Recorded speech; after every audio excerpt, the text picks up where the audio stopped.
So good afternoon. Welcome to the fourth in the series of Come and Be Revived, a series of 6 talks on social justice, which are a partnership between the readers in Chester Diocese and Chester Cathedral. And today we welcome David Clough, Professor of Theological Ethics at the University of Chester, and an international expert on Christian ethics concerning environment and animal welfare. And he has this week travelled from St Mary's, Hanbridge, preaching there, through to Manhattan virtually. And now he's virtually with us today at Chester Cathedral. So I am delighted to welcome you, David, and thank you so much for joining us. Before I hand over to you, I'd like to say a prayer. So can we say a prayer before David starts? Loving God, thank you for giving us temporary lordship of your beautiful creation. Help us to celebrate and nurture life on this earth, to speak with one voice when injustice is evident, and to live in peace with all your creatures. In the name of Jesus Christ. Amen. So welcome, David, and over to you. Thanks very much, Jane, for that introduction. Thanks for the invitation. It's lovely to be with you and to get the chance to talk about this really important issue this lunchtime. Thanks to you all for coming. I look forward to the chance to hear your questions at the end. My plan is to talk for about half an hour, and that should give us time for questions and conversation.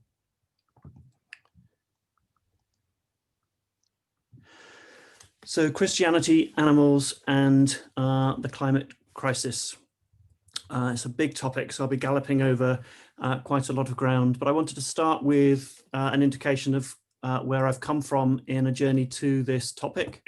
Back in 2009, I was part of an ecumenical working group that produced a report called Hope in God's Future, Christian Discipleship in the Context of Climate Change, which you can still find available online if that's of interest. I've just recently completed this 2-volume academic monograph on the place of animals in Christian theology and ethics. It's one of the times when I'm really pleased if people judge a book by the cover, because I'm really keen on those too. About 5 years ago, I set up an organization called Creature Kind that works to engage Christians with concern for animals as a faith issue, particularly in relation to our consumption of them for food. And a spin-off from that was a project called Default Veg, which encourages organizations to reduce consumption of animals by catering by default vegetarian and vegan, allowing people to choose meat as a special option. And then finally, for the last 2 years and for the one coming, I've been working on a research project in partnership with UK churches at a national level on the Christian ethics of farmed animal welfare, C4. And I'll say a little bit more if I have a moment at the end about each of those 3 projects. In the next half hour, I want to ask the question, do we have time for thinking about animal ethics in context of other things going on? I want to ask about what Christianity has to do with concern for animals. I want to give a quick overview of how we're currently raising animals for food. I want to then go on to how animal agriculture contributes to the climate crisis that we're confronting, talk about some other problems that animal agriculture is causing us, and then turn to a practical question about what Christians individually and also corporately might do in response to these challenges. So let's start with that first question. Do we have time for animal ethics? We're meeting in this format because we're in the middle of a pandemic, and you might say that that's a really good reason to be not paying attention to animal ethics issues. There are all kinds of human social justice issues. There are migrants drowning on the way to the island on which we are meeting. So again, you might say we need to pay attention to those before we pay attention to animal or environmental issues. And again, some people very concerned about the climate crisis might say, we don't have time to be concerned about animals, we've got to deal with this environmental problem. So what's my case for paying attention to animals in the context of these other challenges? Well, first of all, I want to argue that this is a really urgent concern for us. And this is a chart showing that by the time we got to 1900, the combined biomass of all farmed animals had grown to be 3.5 times that of all wild land mammals. So it massively increased the number of animals under our control. And then in the next 100 years, this happened. We nearly quadrupled the biomass of farmed animals, and that was a major factor in a halving of wild land mammal biomass. So by the time we get to 2000, the combined biomass of farmed animals is 24 times that of all wild land mammals. So it seems to me this is an urgent issue for us to address, because unless we do something soon, wild animals will become an anachronism. And you may have seen documentaries by David Attenborough recently drawing attention to this extinction crisis. 60% of the animal populations that were around when I was born, just over 50 years ago, are now gone. So this is an urgent issue for us to be paying attention to what we're doing in relation to wild and farmed animals. And here's a chart showing the growth in meat consumption between 1960 and now. So this has been a steep upward trend, both at an absolute level and on a per capita level in meat consumption. And that's obviously behind that massive growth in farmed animal numbers. So it's urgent. But second, I want to suggest that we can multitask. We can deal with more than one thing at a time. So we don't need to choose between concern for human social justice issues, addressing white supremacy and racism, or paying attention to gender justice, or paying attention to climate crisis, or paying attention to animal ethics. We can deal with more than one thing at a time. And third, we need to be paying attention to all of these things at the same time, because we're getting increasing knowledge about how they intersect.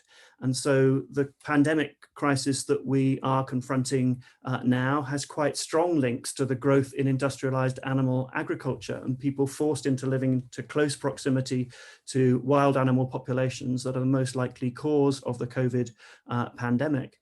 It turns out that meat workers in both the UK and in the States and in other countries too were in the front line of the COVID pandemic, doing already dangerous jobs in the context of a really dangerous pandemic. And those people are disproportionately migrant in this country and in the US, migrant and undocumented and Black and Latinx and female. And so the injustices that are involved in our dealings with animals intersect very strongly with environmental and human social justice concerns. So that's a really good reason for paying attention to animal questions, because they matter for other reasons too.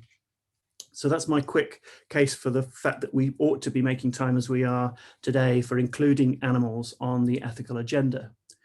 But the next question might arise to you, which is, well, what's any of this got to do with Christianity? If you don't, we haven't got time for me to give you the full contents of On Animals Volume 1, but let me just say a few words about where animals fall in major Christian doctrines of creation and reconciliation and redemption. So starting with creation, it seems to me that a Christian concern for animals starts off with the most profound of faith insights, which is that Christians believe in one God. Christians are monotheists. They believe in a God who is the creator of all creatures. It's not we worship a God that is not just ours, but the God of every creature. And that means, as we're reminded right at the beginning of the Bible in Genesis 1, that God declares a whole myriad kinds of creatures and declares them good in their own right, without reference to their usefulness to any other creature. And so we must start as Christians with the recognition that we find ourselves as creatures among creatures, surrounded by and alongside lots of other creatures in whom God also delights. Jane mentioned I was preaching at St. Mary's, Hanbridge on Sunday, and the lectionary is Jesus teaching in Luke to his disciples that they should pay attention to how God is gracious to ravens and to lilies, and recognize that God is gracious to each of those, and how much more will God be gracious to them as his followers. We tend to rush to the end of that teaching without realizing the real profundity that Jesus knew that he could rely on his followers, his audience, knowing that God cares for individual creatures like ravens and lilies, and earlier in the chapter, sparrows. And so we've inherited a faith that has confidence that God cares for individual creatures. They're beloved by God, they worship God in their flourishing. And that means we have God-given reasons for seeking to align our care for fellow creatures to God's care for fellow creatures as we live alongside them. So a doctrine of creation gives us one important reason for being attentive to the animal creatures we find ourselves alongside. But I also want to think about doctrines of incarnation and atonement in relation to our concern for creatures too. Here's two paintings from a series that Stanley Spencer painted called Christ in the Wilderness. And Spencer, I think, is writing these paintings in commentary on a half verse in Mark's gospel, where it's after Jesus' baptism. Mark says Jesus went into the wilderness and was with the wild animals. And theologians like Richard Borkham have pointed out that we don't need to interpret that as Jesus being this kind of macho figure who struggled against all these nasty creatures. Instead, we could think of this as a fulfillment of Isaiah's prophecy that when the Messiah comes, there will be peace between humans and other animals. And here you see Spencer picturing two animals that feature in Jesus's teaching, a mother hen with her chicks as Jesus weeps over Jerusalem, and a fox who has a hole, unlike the Son of Man. And so we need to recognize that Christian belief in incarnation and atonement has to do with other creatures too. The summary in John 3:16 of why God became incarnate in Christ is that for God so loved the world, the cosmos in Greek. This is about God's love for the whole of creation. And when the writers of the letters to the Ephesians and Colossians try and sum up what is happening in God's reconciling work in Christ, they say that God, through Jesus Christ, gathered up all things in heaven and earth. So the idea that reconciliation is some Homo sapiens species-specific action is a strange underestimate of what God is doing in Christ.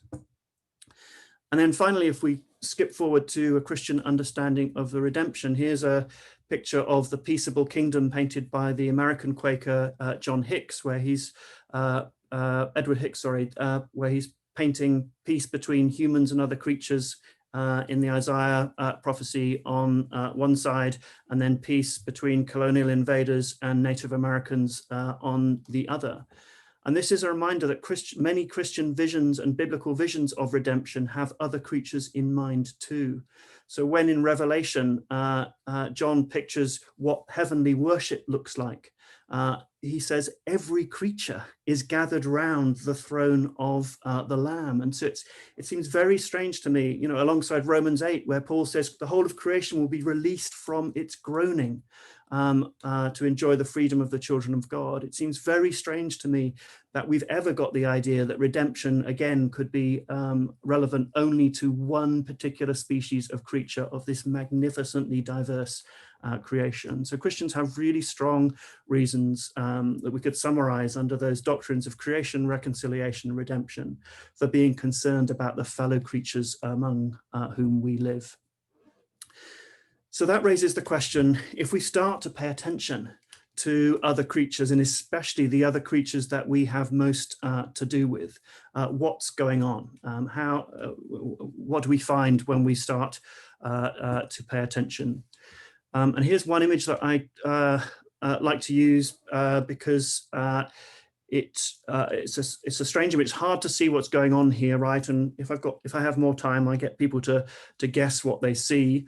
Maybe things in a field or whatever. But in fact, what it turns out to be is a satellite image of the ocean. And what you're seeing here, those black dots are industrial trawler vessels that are operating in these long lines. And the reason why they have those trails behind them is that they're dragging heavily weighted booms, which are dragging along the seabed and basically taking everything in their path. So this is oceanic clear cutting. They're taking everything that comes out of the sea. And as a result, in the 100 years between 1900 and 2000, we have reduced fish stocks by 90% in the world's oceans through this kind of fishing. So we're debating the niceties of EU fish quotas at the moment, but the big story is that we've taken almost all of the fish out of the sea. A vast majority of fish stocks internationally are now very vulnerable or unsustainable levels. And that we also need to put alongside that what's going on for the fish that we are pulling out of the sea and also raising for food in other ways. There's really good scientific evidence now that fish experience pain. And that means if we think about the crushing injuries that fish are subjected to as they are caught up in these huge nets, and then the slow asphyxiation that they suffer on the decks of trawler vessels, or others in much smaller numbers might be line caught and suffer painfully from hooks in their mouths. We need to take seriously that there could be really big animal welfare problems, both in wild capture and in farmed fisheries. Farmed fish accounts for about a half of global consumption of fish now and subjects fish to monotonous environments. And in the UK, we're taking salmon that are migratory species that have these astonishing migrations over hundreds of miles in rivers and oceans. And as we farm them, we're confining them to bare, monotonous freshwater tanks and then small crowded sea cages. So fish often get missed off the list when we're thinking about what we're doing to other animals in our use of them for food. But I think Christians ought to think seriously about what's going on there. The second most numerous animal we farm for food are chickens. And the reason why cheap chicken and chicken shops are ubiquitous in Britain now is we've completely reinvented chickens and raising chickens in order to make cheap meat cheaper than ever. And so this is what it looks like to raise broiler chicken, which is the vast majority of chicken consumption globally now. We've bred chickens to reach slaughter weight in 35 days. 35 days, and they grow in these sheds that are often windowless, artificially lit to enhance those growth rates. And they're growing so fast that their legs can't properly support their bodies. They spend a lot of time sitting down, as you can see in that photo perhaps. This is a very, very bad life for a chicken. They don't get to do any of the things that they most like to do. And that's the reality of how we're raising chickens as a crop globally. Chickens for eggs is not a lot better. We end up killing all the male chicks in laying hen breeds because obviously they're redundant for laying eggs and can't be used in meat production. So that's 4 billion male chicks that get killed as soon as they've been sexed after hatching. And their sisters fare little better. They live lives of about 18 months laying life before their productivity declines. 50% are free range in the UK, but 50% are still caged in colony cages, so stacked cages in sheds. And in the wild, the jungle fowl that these hens came from would lay a clutch of 4 to 7 eggs each year.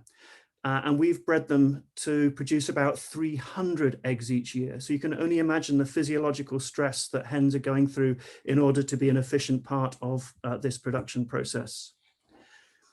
Just move on to the first, the mammal we farm most numerously, which are pigs. And pigs given access to sort of parkland will live socially complex lives. They're very territorial. They'll have particular friendships. They'll spend more than half their time rooting in the earth. The sows, when they go and make are pregnant, will go and make a nest a long way away from the others and only let their particular friends in. But what we're doing to them, the majority of pigs who are kept indoors in crowded sheds like this one, often kept with hard floors, so they can't do any of that rooting behavior. They often have their tails docked because they would otherwise be chewing on each other out of boredom in these conditions. And sows in the UK are still kept while before and after pregnancy in stalls that they can't even move around in because that's the most efficient way of requiring them to suckle their piglets without giving maternal care that they otherwise would. So I think we should have grave concerns about taking this socially complex, intelligent animal and subjecting them to these kinds of conditions. Sheep and cattle raised for beef generally do better. They're generally raised extensively rather than intensively. There are international problems about live export of sheep, particularly from Australia to the Middle East and to China on long and stressful sea journeys. But dairy cows, I think, should make us pause. The modern dairy industry has tried to respond to price pressure from consumers and supermarkets by increasing milk output per cow. And so what we now see is cows that are artificially inseminated, they're pregnant, their calves are taken away often before they even meet them. They're then milked for 9 months and then artificially inseminated again. And after 3 or 4 cycles of that, they're culled for beef. So the lives of dairy cattle, and especially the growing numbers in the UK that are not given access to grass anymore, they're intensively farmed like these animals in sheds. Again, the intensification process of dairy production is very clearly to the detriment of the cows caught up in those systems. And there are other concerns about male calves and how they're cared for too. Beef production is generally extensive too, but we need to watch what's going on. This is a UK farm where animals are being finished in these sort of feedlots, which are not on the scale of feedlots in the US, where you might find 40,000 cattle kept together. But beef production in the UK is beginning to become more intensive too, and we should keep an eye on that. So that's what we're doing to farmed animals in it's progressive intensification as we try and ramp up production. I want to say immediately that that's not what's going on with all animal farming in the UK, and some farmers are doing a really good job of providing a better life for farmed animals. And I'll say a bit later how I think we ought to support those initiatives. I want to turn now to the intersection between animal agriculture and the climate crisis. Hopefully most of you don't need convincing that we are in unprecedented times in relation to carbon concentrations in the atmosphere and the consequence that has for global temperature rises. You may have heard it reported just this morning that September was the hottest month globally on record. And the reports coming in about sea ice melting in the Arctic suggests that climate change is happening much, much faster than a lot of the projections that people were debating even a few years ago. So we're in a situation of a climate crisis, a climate catastrophe in which major global systems are being disrupted. How does animal agriculture interface with that? Well, first, those huge numbers of farmed animals produce a very great deal of methane, which is a much more concentrated greenhouse gas than carbon dioxide. And so globally, animal agriculture is responsible for perhaps about 14% of all greenhouse gas emissions, which is bigger globally than transport, which often has received a lot more attention. But there are also very direct contributions. This is an image of a wildfire burning in the Amazon, and these wildfires are deliberately set each year in order to clear forest, either for grazing livestock or for growing fodder for livestock. And so this is a very obvious way in which the expanding numbers of livestock are encouraging us to get rid of rainforest and exacerbate the climate crisis. So reducing meat consumption, as I'll come on to, is a really crucial response to the climate crisis. We need to be alert to other problems that animal agriculture is causing as well. And you may have seen headlines, reports in the newspapers just at the weekend of how the River Wye is becoming more and more polluted as a result of increasing numbers of intensive poultry farms being given permission to set up in Powys in Wales. And that's just one sort of snapshot of a much wider problem. That it's unsurprising that when you get large numbers of animals together, they produce huge problems of effluent and waste, which are often not well managed and find their way into local natural systems, which are massively disruptive. So it's not just climate that we need to be concerned about in relation to problems with animal agriculture.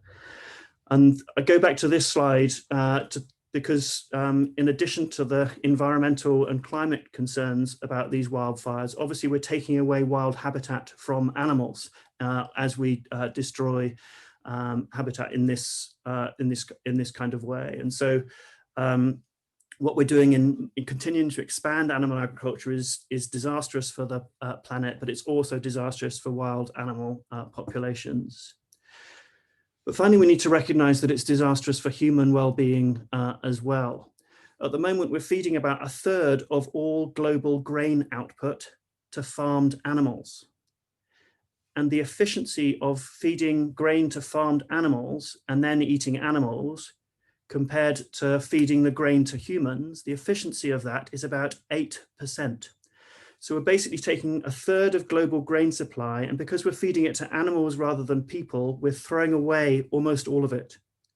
And so even if you're only concerned about human food security, you ought to be very concerned about animal agriculture on this scale. And there's similar problems in relation to water security. Growing plant-based crops is much, much more efficient in relation to limited water supplies than growing beef. So it takes about 24 times as much water to produce a kilogram of beef than a kilogram of lentils. So if we're concerned about human food and water security, we need to be concerned about animal agriculture. I've already talked a little bit about the links between pandemic risks and animal agriculture. We need to realize this is a systemic problem rather than an accident. In industrialized animal agriculture, we're raising large populations of immunocompromised animals in close proximity to humans. It's an ideal breeding ground for zoonotic diseases. And COVID-19 is not the first animal-generated pathogen which has caused global health threats. And so if we want to rethink a new normal where we'll be less exposed to pandemic risks of the kind that we're currently suffering, we need to think again about what we're doing in relation to farming of animals. And if you have the stomach for it, there's a bigger problem than viral pandemic risks in relation to industrialized animal agriculture. And that is that we're currently feeding large amounts of antibiotics to farmed animals as the only way to keep them healthy in these systems. In the US, 80% of antibiotics are fed to farmed animals. And if you talk to researchers in this area, one of the things that they're very concerned about is that we are going to lose antibiotics that are effective against common infections, and that will just bring an end to all kinds of what we've taken for granted in relation to human healthcare. Minor infections could suddenly become life-threatening. Surgery would be non-viable in the context of not having antibiotics that we can use effectively. And so that problem of antibiotics by itself ought to be enough to help us to realize that what we're currently doing to farmed animals is incompatible with human well-being. So I've said we need to make time for paying attention to what we're doing to animals. Christians have particular faith-based reasons for being concerned about what's happening to fellow animal creatures. What is happening in relation to the growth of animal agriculture in novel ways that consumers are often ill-informed about is really problematic for farmed animals. It's also really problematic for the climate crisis and for wild animal populations and for human well-being. So what should we do?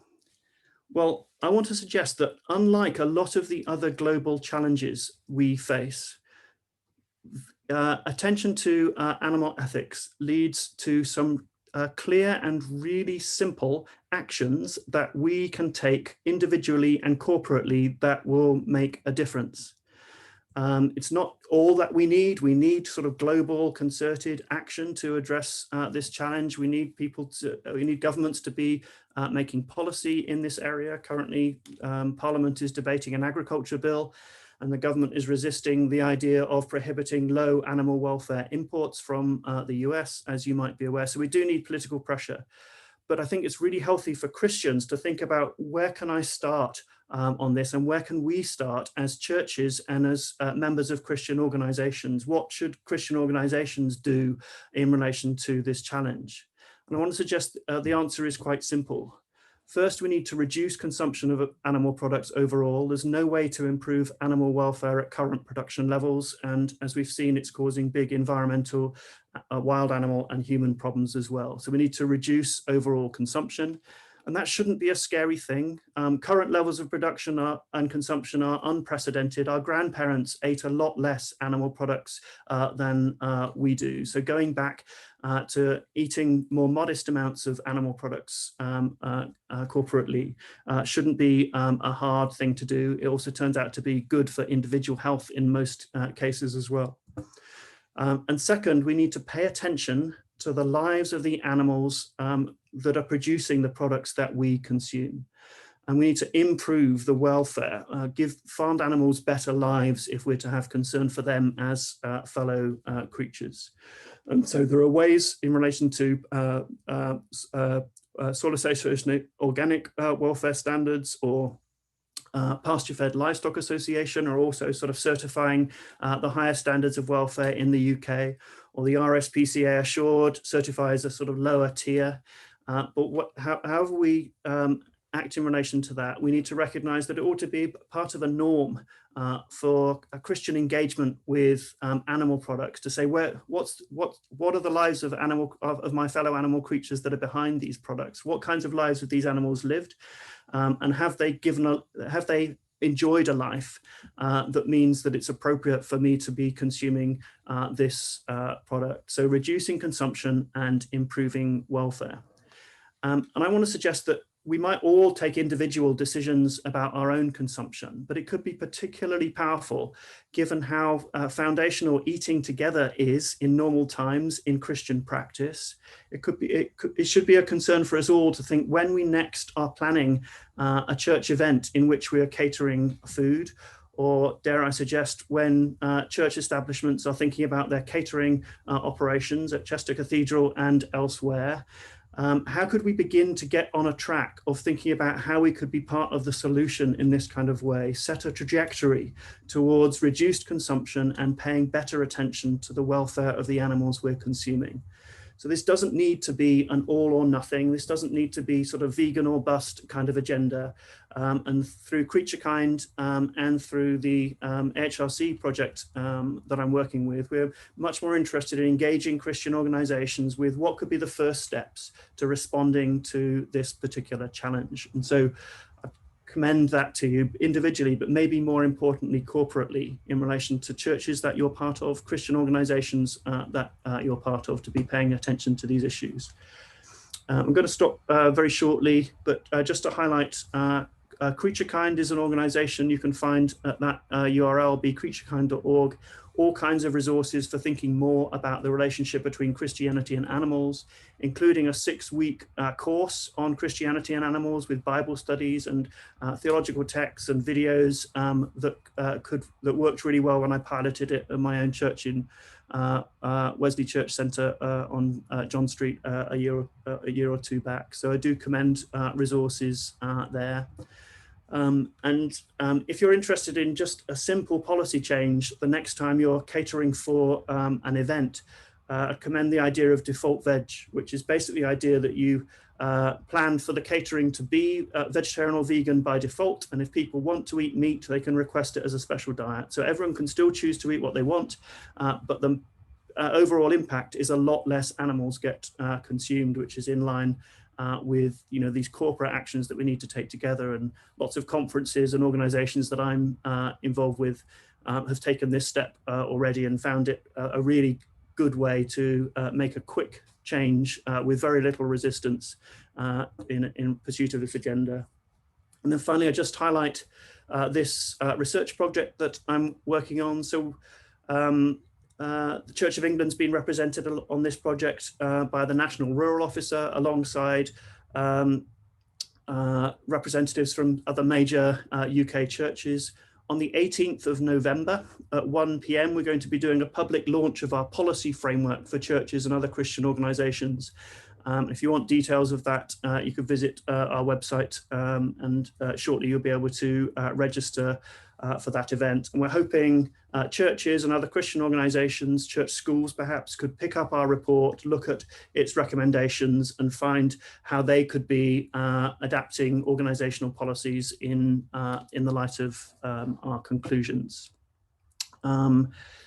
Thanks very much. I'll just leave that slide up for a moment. If you've got a moment to provide feedback, that would be really helpful as I continue to find ways to talk to audiences on this topic. Thanks very much for your attention, and I really look forward to questions. I know I've covered a lot of ground. There's all kinds of things that may be going through your mind. I really look forward to our conversation.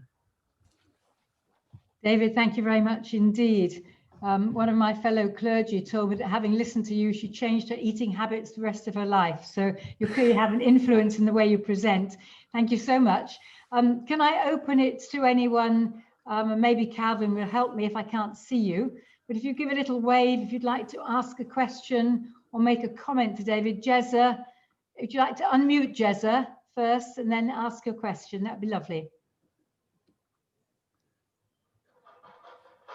Right, okay. I wanted to say to David that Eric and I have actually been on the course. We did it with Bowden Church, 6 weeks, and we're absolutely converts to what you said. We absolutely loved it. In fact, I sent you an email after and you responded. But Great. I'm concerned because our local church, thank goodness we haven't got bonfire night, because they do the dreaded beef burgers and hamburgers and it's hateful and they've no idea what they're doing. I'm vegetarian and there might be fault with that somewhere along the line, but I'm a complete convert and love what you're doing. And the message needs to be bigger. We need to get out there. Thank you. Thank you. Thanks very much for that feedback. I'm really glad that you found the course useful, and I hope other people will have a look at the Creature Kind website and see if they might consider running it in their churches. And I think I think it's really important that we think of these two aims of reducing consumption and paying attention to welfare as a corporate act. I think sometimes people get concerned, you know, does this mean I have to be sort of vegetarian or vegan overnight? Or what am I going to serve for Christmas dinner if, you know, pay too much attention to David?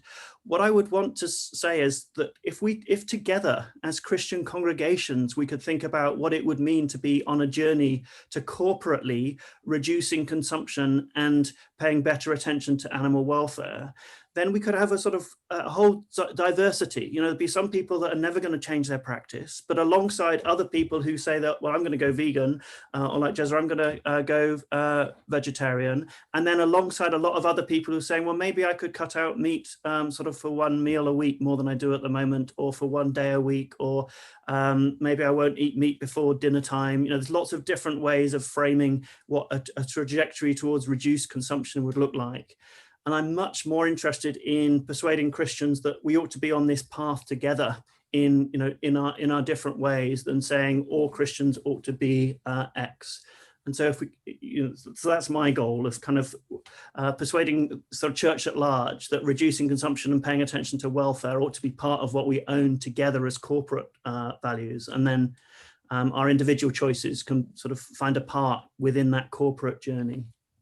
Thank you. Thank you. Thank you. Any other questions or comments? Can you give a little wave if you're somebody? Is that Mary? Yes, would you like to unmute, Mary? Yeah, can you hear me now? Yes. Yeah, okay. In fact, David came to it at the end, but I was thinking all the way through, I was wondering what nationally or locally is being done with church schools specifically in terms of practice or in terms of curriculum to alert children perhaps to some of these issues in amongst their general sort of environmental education. Thank you. Yes, that's a really good question. I mean, animal ethics does come up on the RE syllabus, and so that might be getting taught in certain contexts. But I'd like to make the case to church schools that they've got part of their Christian mission could be paying attention to this. And I'm keen, currently drafting a funding bid that would be working with a pilot group of church schools to develop curriculum materials and assembly materials, and also hopefully reflect getting staff and students in schools to be reflecting on the practice of schools in their catering and elsewhere. And obviously schools have got quite a lot on their plate at the moment, but I'm kind of planning a project that would start in about a year's time, working with a pilot group of schools on that agenda. If people have got contacts that might be interested in hearing more about that, do get in touch. Thank you, David. In my experience, 10 and 11-year-olds actually are more concerned about donkey sanctuaries than many other things. So I think you're onto a winner with primary children, certainly. Maybe secondary have a different perspective. One more question. I think we'll add one more question before, or comment before we close. Anyone waving that I can't see? Is anyone trying to screen? Yes, Ruth. There's Ruth there. Ruth, would you like to ask a question? Unmute first. Yes. Could you just say quickly, so all of us know a bit more about it? You talked about a 6-week course. What would a session be like if I was approach my church leader? What am I talking to him about? Just quickly, thank you. Yes, thanks. So if you go to becreaturekind.org, you can get access to the whole course and have a look at what's there. And there's a leader's guide and a course outline and all kinds of materials. But what we do is sort of walk people through the kind of material I was covering in the second part of my talk, which is, well, what do animals have to do with Christianity? Where do they belong? And so Wesley, it was really wonderful. We're having great theological conversations that start from the topic of, where do animals belong in creation, but they end up getting much broader. And we had really lovely theological conversations about some of the biblical texts where animals crop up, and some theologians that have addressed the issues of animals. We talk about creation, we talk about Jesus and animals, we talk about Christian views of salvation and redemption. And then we turn to the question of, okay, if we've got this understanding of where animals belong in the Bible and Christian theology, what happens, as I did in my talk, what happens when we juxtapose that with what we're currently doing in our practice towards animals, and what together might we want to do in response to that realization. So it's very open-ended, very participatory. I served a simple meal, a simple plant-based meal at the beginning of each session, which, sort of began it with a sort of hospitable environment that people appreciated.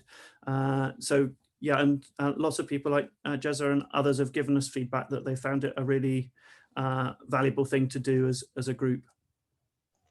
Thank you. And there's one last question. David was waving. If David, would you like to ask your question?